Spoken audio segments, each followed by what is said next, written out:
예, 오늘은 그 기초 워크숍에서 했던 그 수채화의 기본 원리를 설명을 드리고, 또 지금 여기에 보면은 이 전용 수채화지가 있습니다. RCG라든가 뭐 켄슨지 아니면 뭐 파브리아노 같은 그런 전용 수채화지가 있어서, 일반 우리가 쓰는 그 켄트지하고는 굉장히 그 종이의 어떤 그 펄프의 재질이 달라가지고, 물을 어느 정도 뿌리고 또 이제 붓질을 하면 그것이 켄트지와 달리 굉장히 이제 물을 잘 흡수를 하죠. 그래서 뭔가 마르고 덧칠하고 하면서 수채화 특유의 그 표현법을 표현하기가 아주 편하게 되어 있습니다.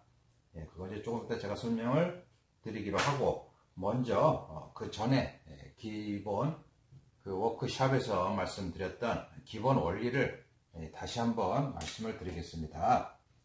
자, 여기 이제 팔레트의 물감들이 있죠. 이 물감들은 각 회사마다 기본적으로 나와 있는, 대략적으로 우리나라 보면 이제 그래도 좀 그 전문가용이라고 나와 있는 것이 신한하고 알파 물감이죠. 그래서 어느 회사 제품을 써도 큰 상관은 없어요. 물론 세계적으로 아주 유명한 윈저 뉴턴이라든가 그런 아주 유명한 제품들이 있긴 하지만, 그런 것들은 너무 이제 가격도 비싸고, 그래서 일반적으로 우리가 연습을 할 때 또 제품을 만들 때도 기본적으로 신한이나 알파 물감을 쓰면 되죠. 그래서 이제 거기에 있는 물감을 이렇게 짰는데, 물론 흰색하고 검정색은 짜지를 않았어요. 왜 그러냐면은 우리가 그 종이 자체가 흰색을 상징을 하고, 물론 이제 흰색도 어느 정도 이제 물감을 두껍게 발라가지고 하이라이트 같은 거를 뭐 과쉬 물감이라든가 이런 거 약간 불투명한 것을 가지고 하이라이트를 찍기도 하지만,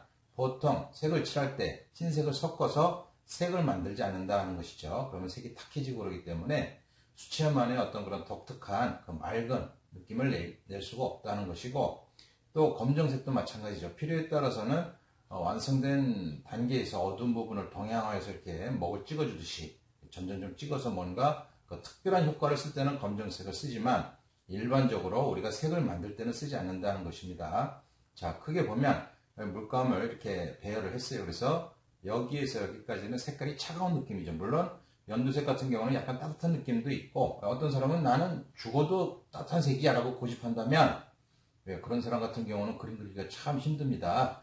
뭔가 남의 얘기, 보편적인 얘기를 흡수할 수 있는 그런 도량이라고 그럴까요? 그러한 어떤 나름대로의 그 이해도가 있어야 그림이 잘 되지, 자기만의 고집, 자기만의 생각을 너무 지나치게 주장하는 사람은 인간 사이에서도 뭔가 서로 어울리지 못하고 고립되기가 마련이죠. 그래서 보통 우리가 생각할 때 그림 그린 사람은 뭐 유별나고 성격이 이상하고, 그런 사람들은 정말 그림 그릴 그 자격이 안 되는 그 아주 기이한 기형적인 좀 문제아들이죠. 그런 사람들을 뭔가 본을 삼으려고 해서는 안 되고, 우리가 일상적으로 뭔가 그 대했을 때 편하고 안정감이 있고 기본 상식을 받아들일 수 있는 사람, 그런 사람이 화가로서도 성공을 한다는 것이죠.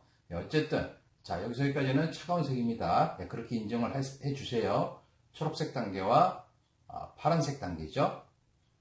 그리고 여기서 여기까지는 따뜻한 느낌이에요. 그러니까 노란색과 붉은색, 또 고동색 단계, 요 나무의 느낌이고, 요 붉은색은 당연히 따뜻한 색깔이고, 노란색, 또 진한 노란색, 이것도 따뜻한 색깔이죠. 어쨌든 이렇게 다양한 색이 있지만 크게 봐서 따뜻한 색깔과 차가운 색이 있어요. 그래서 우리가 이제 어떤 물질을 그린다, 레몬이다, 그럼 당연히 노란색부터 시작을 할 테고, 사과다, 빨간색부터 시작하겠죠. 나무를 그린다, 그러면 요 브라운 계통 색부터 시작을 할 것이고, 우리가 또 물론 일반 나무 줄기 같은 거, 또 잎사귀 같은 거를 그린다, 그러면 초록색부터 시작을 할 거예요. 또 하늘이나 물을 그린다, 그럼 당연히 파란색부터 시작을 하겠죠.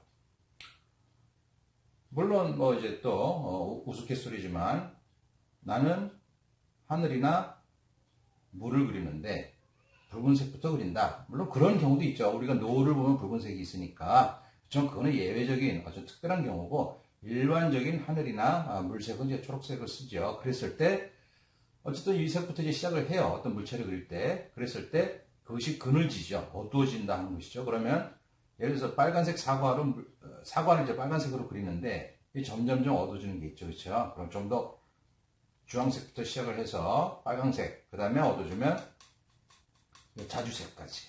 그렇게 해서 이제 어둡게 해놨는데, 그거보다 더 어두운 색은 어떻게 할 것이냐? 또, 우리가 그 나무 제품을 그릴 때도 밝은 색은 황토색이나, 뭐, 브라운이나, 또 고동색까지 칠했어요. 그럼 더 어두운 색은 어떻게 할 것이냐? 검정색을 쓴다. 검정색은 써서는 안 된다고 그랬어요. 색이 탁해지니까. 그럴 경우 어떻게 해야 되느냐? 나무도 마찬가지고, 물을 그려도 마찬가지겠죠. 아주 어두운 색을 표현하는 방법은 간단하게 얘기를 해서 이 차가운 색이 그늘질 때는 따뜻한 색을 섞고 따뜻한 색이 그늘질 때는 차가운 색을 섞는다. 그래서 차가운 색이 어두워질 때는 가장 진한 자주색이나 가장 진한 브라운 레드나 고동색을 섞는다는 것이죠. 또 따뜻한 색이 어두워질 때는 차가운 색 중에서 가장 진한 거, 진한 초록색, 비리디안이나 울트라마린, 프루시안, 울트라마린 이런 색깔들을 프루시안을 이제 섞으면 되겠죠. 예, 아주 간단한 겁니다. 이것은 간단하지만 모든 화가들이 아주 오랜 시간 동안 꼭 그렇게 지켰던 것이죠. 그것이 어떤 약속이 아니고 화가들이 막 이색저색을 섞으면서 고민을 하다 보니까 가장 이상적인 색이 그와 같은 색의 배합이 되었다 하는 것이죠. 그래서 우리가 이 팔레트에 있는 이 모든 색이 자연에 있는 그 모든 색을 대표하는 것은 아니죠. 그러니까 팔레트에서 노란색이다. 예를 들어서 뭐 주황색이다, 빨간색이다 했을 때 사과가 곧 주황색이나 빨간색이 아니고 레몬이 곧 이런 노란색이 아니에요. 그림도 레몬 옐로우가 있지만 그것만 가지고 레몬을 다 그릴 수는 없는 것이죠. 제가 옛날에 어디 미술대학을 나와서 학원을 운영을 하는 그분을 제가 만나서 그 화실을 방문을 했는데 노란색으로 물체를 그렸는데 그 물체가 밝은 데는 흰색에 아주 흰 종이에 노란색을 얇게 칠하고 어두워지면서 좀 더 진한 노란색을 칠해주고 더 어두운 데는 물감을 두껍게 발라가지고서 그렇게 처리를 했어요. 노란색이 어두워지면 따뜻한 색이 어두워지면 초록색이나 군청색을 섞는다라는 그 원리를 막상 미술대학을 나온 사람인데도 모르고 있고 그 모르는 상태에서 학생들을 가르치고 있다라는 그 사실이 너무나 기가 막혔던 거죠. 그렇지만은 현실적으로 그러한 경우는 아주 꼭 미술에만 국한된 것이 아니라 모든 분야에 있어서 태반이겠죠. 뭔가 제대로 알지 못하는 사람이 의사가 되고 판사가 되고 검사가 되고 정치인이 되고 각각의 분야에서 그런 거덜충이들이 많아요. 제대로 핵심을 알지 못하면서 그러면서 그 분야의 전문가인 척 하는 사람들이 많은데 그런 사람들을 빼고 기본적으로 우리가 알고자 할 때 그 기본 원리는 지금 말씀드린 따뜻한 색과 차가운 색으로 우선 분리를 해서 내가 그리고자 하는 색이 따뜻한 색이다. 그것이 대체적으로 어떤 색이냐? 노란색 계통이냐? 빨간색 계통이냐? 아니면 고동색 계통이냐 따라서 그 색으로 따뜻하게 칠해주고 어두워질 때는 아까 말씀드린 것처럼 따뜻한 색은 차가운 색 중에 가장 진한 색깔, 차가운 색이 어두워질 때는 따뜻한 색깔 중에 가장 진한 자주색이나 브라운 레드를 섞는다.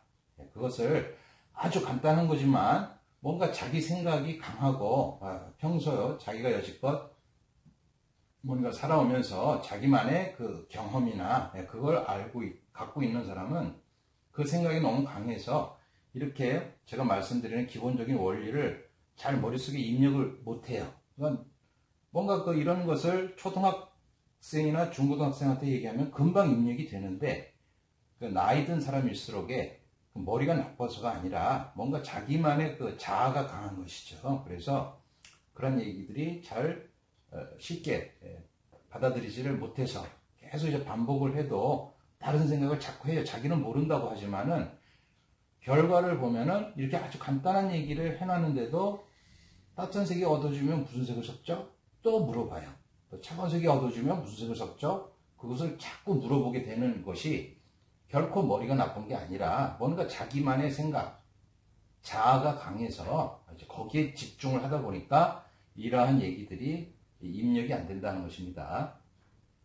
그래서 처음에 기초과정 워크숍에서 설명드렸던 그것을 다시 한번 설명을 드렸고, 그 다음에 붓을 쓰는 것도 우리가 이러한 붓이 있으면 이 붓을 물에다가 씻고, 그 다음에 이제 걸레를 꼭 갖고 있어서 걸레에다가 조금씩 물을 묻혀가면서 이제 그려야 된다. 그래서 처음에 붓질하는 연습도 많이 했는데요. 예, 그런 것도 이제 충분히 이해를 하고, 그 다음에 이제 우리가 이번 과정에서는 직접 텐트지가 아니라 전용 종이에다가, 전용 수채화 종이에다가 이제 그림을 그리게 되죠. 예를 들어서 우리가 꽃을 그린다.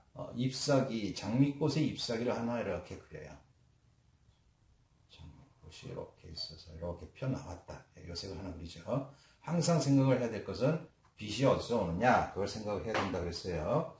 자, 그래서 그 다음에 붓을 물에 씻어서 어느 정도 물기를 조절을 해야 된다고 그랬어요. 그래서 붓을 씻어서 깨끗한 물로 먼저 전체를 이렇게 칠해줘요. 이것은 기본적으로 이 전용 수채화지가 물을 흡수할 수 있게 물을 묻혀주는 것이죠. 자, 이렇게 물을 묻혀주고 나서 예를 들어서 장미꽃이다. 그러니까 붉은색이겠죠. 붉은색이지만은 밝은 쪽을 보면 약간 오렌지색도 있어요. 그럼 처음부터 오렌지색을 아주 얇게 해서 얇게 칠했어요. 그래서 자, 빛이 이렇게 꺾여 있죠. 그러니까 마르기 전에 잔붓으로 이렇게 칠해줘요. 그러면 이게 쭉 번지죠. 그러면서 뒤로 말려 넘어가면서 여긴 또 하이라이트가 있어요. 그래서 약간 어떤 장미꽃 같은 경우는 이렇게 올이 이렇게 번지죠. 자, 그렇게 그려줬고 또 약간 붉은 색깔 좀 더 칠해서 마르기 전에 어느 정도 속도감이 있어야 돼요. 자, 이렇게 해서 또 좀 더 진한 부분을 이렇게 칠해주죠. 끝을 잘 다듬어주면서. 자, 요 아래쪽은 약간 그늘진 느낌이 난다. 그러면 약간 청색을 섞어서 또 이렇게 이런 식으로 칠해주죠. 그러면 지가 알아서 꽃이 이렇게 기본 꼴이 이렇게 굴곡이져 있죠. 그렇죠?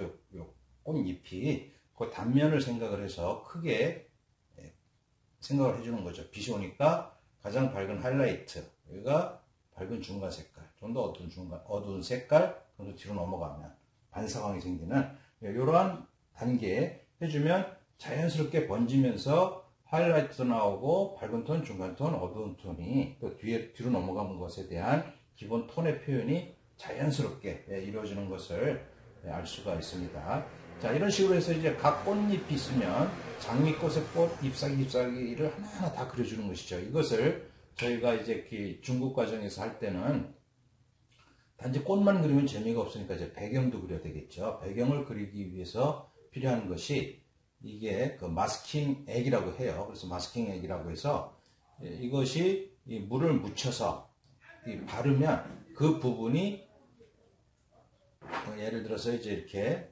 꽃이 있어요. 이렇게 꽃이 있다. 근데 이제 이 배경을 먼저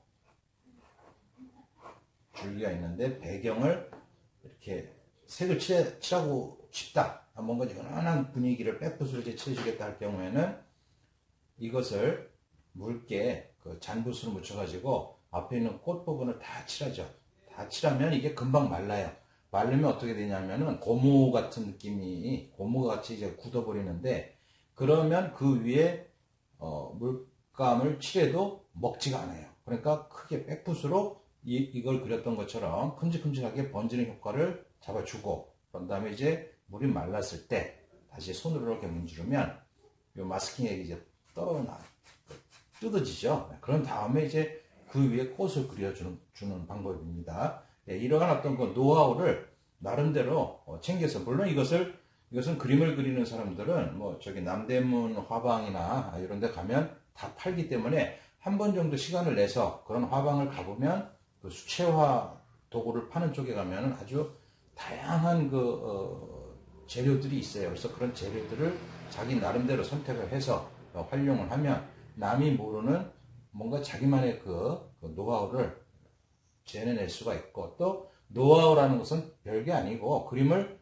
남들보다 더 편하게 수월하게 잘 그릴 수 있는 방법을 제시해 주는 것이죠. 그래서 특히 그림을 독학으로 그리시는 분들은 뭔가 우직하게 그림을 그리기 때문에 이런 노하우를 모르고 자기만의 생각 안에서 그냥 그림을 그리다 보니까 그림 그리는 것이 굉장히 힘들고 어렵고, 뭔가 자기만의 방법을 찾아가려고 하긴 하지만 그것이 참 힘든 여정이죠. 그래서 이런 어떤 이 번지는 효과를 내주는 것도 그런 처음에 물을 묻혀주고 이렇게 작은 붓으로 칠해준다라는 방법을 모르면 이렇게 표현을 해낼 수가 없어요. 그러니까 특히 일반 분들도 더 마찬가지겠죠. 그렇지만 처음에 이런 전용 수채화지에 물을 묻혀주고 그 다음에 밝은 색부터 이렇게 단계별로 해준다. 그리고 아까 말씀드렸던 것처럼 따뜻한 색깔과 차가운 색이 있어서 어두워질 땐 어떤 색을 섞는다. 그런 기본적인 원리를 한 30분이나 1시간만 설명을 듣고 시연을 해보신다면 저희 밴드에 좀 전에 푸른 자연이 올려놓은 그런 수채화 꽃 같은 것도 누구나 다 그릴 수가 있다는 것이죠. 그래서 전용지에다가 자기가 그릴 수 있는 꽃을 하나를 쭉 그려서 완성을 하고 나면 그 다음에 이제 그것이 확실한 어떤 수채화에 대한 자기의 이해가 되니까 그 다음 단계에서 풍경화를 그리겠다. 그러면 그대로 또 풍경화도 똑같은 원리니까, 예를 들어서 이왕 스케치를 했으니까 이거로 한번 색을 칠해보죠. 자, 물을 이렇게 묻혔어요. 물을 흠뻑 묻히면 밑이 이제 고이죠. 이렇게 고여서는 안 돼요. 이거는 물을 번져도 내가 원하는 대로 번지지가 않으니까 걸레에 물기를 닦아내면서 충분히 이렇게 조절을 해줍니다. 그렇게 해주고 나서 자, 다시 또 가장 밝은 부분의 색깔 어느 정도냐, 빛이 이렇게 오니까 자, 여기에 이렇게 하이라이트가 있고 이쪽 부분이 이제 밝아지겠죠. 그 틈새 또 약간 진한 부분이 있고, 자, 이렇게 해주고 빨리 마르면 안 되니까. 그래서 수채화는 한여름엔 그리기가 참 어려워요. 금방금방 마르기 때문에. 자, 이런 경우에서도 붓질을 한쪽으로 하는 것보단 약간 털어내면서 이렇게 이쪽으로 이렇게 쓸어주기도 하고, 그럼 이제 물을 쓸어내는 거죠. 물을. 그러면서 좀 더 부드러운 톤이 또 나올 수도 있어요. 이렇게 해주고 또 좀 더 어둡게 자주색도 좀 섞어서 아주 진한 부분의 효과를 이런 식으로 내주죠. 그럼 지가 알아서 변해요. 이렇게. 자, 또 물기를 약간 털어내서 이렇게 쓸어주듯이. 그러니까 이것은 뭔가 재능이 있고 없고 그런 게 의미가 없어요. 누구나 다 말을 알아들을 수 있는 사람이라면 누구나 다 그릴 수가 있는 것이죠. 자, 그리고 또 물기를 조금 조절해서 요 위쪽 잎사귀 꽃잎이 약간 이렇게 벌어진 듯한 그런 느낌도 살짝 표현을 해주죠. 또 좀 더 진하게 턱 찍어주고, 여기서도 턱 찍어주고, 그럼 지가 알아서 변하죠. 이것을 이제 자기가 어느 정도 이제 감을 잡으면 물이 이 정도에서는 이렇게 변하는구나, 저 정도에서는 저렇게 변하는구나 라는 것을 감을 잡기 때문에 좀 더 편하게 수월하게 그릴 수가 있다는 것입니다. 자, 하나만 더 해볼까요? 자, 이제 여 밑에 꽃받침을 또 한번 그려볼게요. 자, 꽃받침은 약간 연두기가 있어요. 그죠? 그러니까 밝은 올리브 그린으로 한번 해보죠. 자, 굴곡을 먼저 따져봐야 돼요. 자, 이렇게 꺾여 있으니까. 자, 저쪽으로 넘어가니까. 여기 하이라이트가 있겠죠. 자, 또 여기서도 저 뒤로 넘어가고, 이쪽으로 내려와요. 자, 그리고 또 어두워지죠. 그럼 올리브나 초록색, 차가운 색이 어두워질 때, 아직은 완전한 어둡게는 아니고, 약간 어두운 색깔을 칠해주는 겁니다. 이렇게 작은 붓으로. 이렇게 칠해줬어요. 기왕이면 이쪽을 다 완성을 하기 위해서 물을 좀 더 묻히시고, 역시 밝은 색을 먼저 해주시고, 또 어두워지니까, 초록색이 어두워지면 자주색이나 브라운 레드를 섞으라 그랬어요. 브라운 레드를 섞어서 이렇게 얘기를 하다 보면 어느 순간에 이게 말라버리겠죠. 그러면 그림이 내가 원하는 대로 이 수채화 종이의 그 질감을 드러낼 수가 없어요. 자, 이렇게 해주고 또 물을 깨끗하게 해서 그 밑에 반사광 또 이렇게 그려줍니다. 물론 이런 어떤 그 수채화 맛의 효과는 기본적인 테크닉만 알면 저희가 집에 앉아서 얼마든지 그림을 그릴 수가 있죠. 자, 이 줄기도 처음에 깨끗한 물로 표현을 해주고, 밝은 연두색이다, 빛이 오른쪽에서 온다, 그러면 어두운 쪽을 한번 살짝 잡아주면 밝고 어두운 쪽 번지면서 아주 어두운 색깔은 자연스럽게 이루어지게 되죠. 예, 거기에서 좀 더 어두운 쪽은 좀 더 어둡게 걸레에다가 물기를 살짝 빼주면서,